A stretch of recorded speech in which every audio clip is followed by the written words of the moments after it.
सागडार साहब से सवाल हुआ था कि भई ऐसा क्या है कि अफ़गानिस्तान और आपके दरमियान इतने मामलात ख़राब हो गए।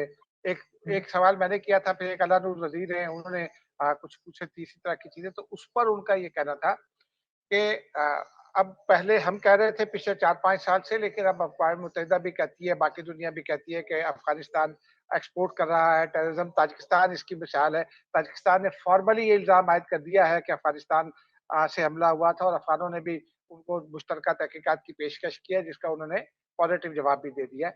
हुँ, तो वो उस तरफ त त द तवज्जो दे रहे थे। उन्होंने उन्होंने एक ना एक और बड़ी सिग्निफिकेंट बात की जो शायद सहमन रह गई। उन्होंने ये कहा कि जब ये मुज़ाकरात से पहले जब ये छेड़छाड़ हुई और उसके बाद उस वक़्त ये फ़ैसला हो गया था कि अफ़गानिस्तान में जो टेररिस्ट सेंचुरीज़ हैं उनको और बाकी जो टेररिज़्म जहाँ से प्रमोट हो रही है, उन सबको मलियामेट कर दिया जाए। लेकिन उन्होंने कहा कि प्राइम मिनिस्टर भी यही चाहते थे और फील्ड मार्शल भी यही चाहते थे। कहते हैं कि फिर मुझे कतर ने राब्ता किया उनके वज़ीर ख़ारजा ने और स्टेट मिनिस्टर ने और फिर मैंने उनसे ये बात की और फिर हम मुज़ाकरात की तरफ गए और हुँ, उन्होंने मान लिया।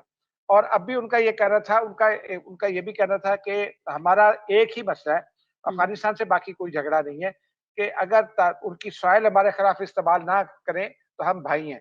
अगर वो टेररिज़्म एक्सपोर्ट करते रहेंगे, तो फिर अमली तौर पर उनके खिलाफ कार्रवाई में मुसलमान और गैर मुस्लिम सब बराबर होंगे।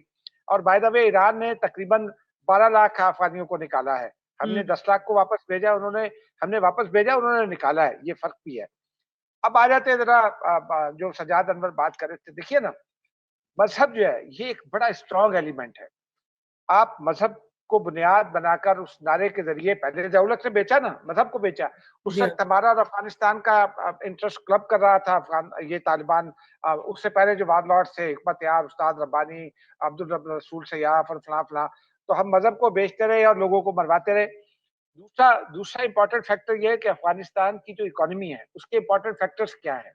मतलब उसमें बहुत बड़ा फैक्टर है, एक नंबर 1। हुँ, असलहा उसमें बहुत बड़ा फैक्टर है, तारीखी तौर पर आप देख लें। हुँ, कबाइल असलहा बनाते हैं एक-दूसरे के खिलाफ। मैंने काबुल तक बाय रोड ट्रैवल किया तो पता चला कि एक कबीला और दूसरे कबीले के दरमियान इस तरह से रॉकेट लॉन्चर्स जो है ना वो फिक्स थे।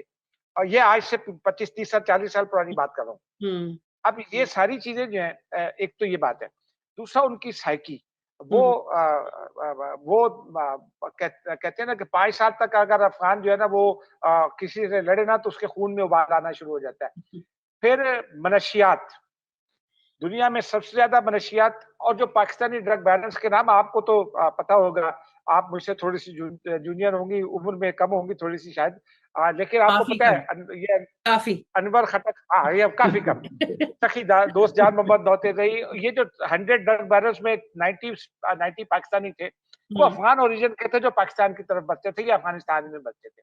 हुँ, उनके बड़े-बड़े कारोबार थे ड्रग के। तो हुँ, ये 4-5 चीज़ें जो हैं और फिर उनकी एक्सपोर्ट में क्या है, थोड़ा-सा कोयला या ये ड्राई फ्रूट, सब्ज़ी तो उनके अपने कंज़म्पशन के लिए, बाकी चीज़ें वो हमसे स्मगल करते हैं, जी बड़ी हाँ, वो हमको धमकियाँ बड़ी देते हैं, तो हमारी इकोनॉमी को का बेड़ा गर्क करने वाले भी वो हैं।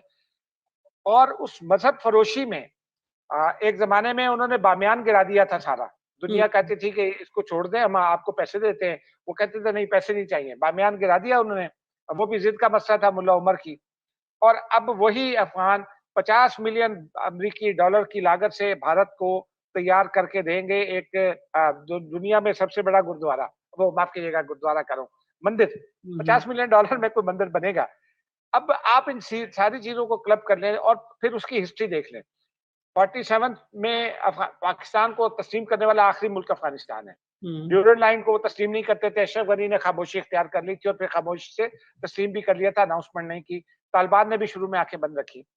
आज वो अफ़गान जो है, जो इस्लाम के नाम पर अपना सब कुछ बेचता है, वो भारत के साथ है पाकिस्तान के खिलाफ और झूठ को गढ़ता है पाकिस्तान के खिलाफ प्रोपेगेंडा करने में। इमरान खान की मौत उससे पहले चंद और खबरें उनकी भी मिसालें दी जा सकती हैं।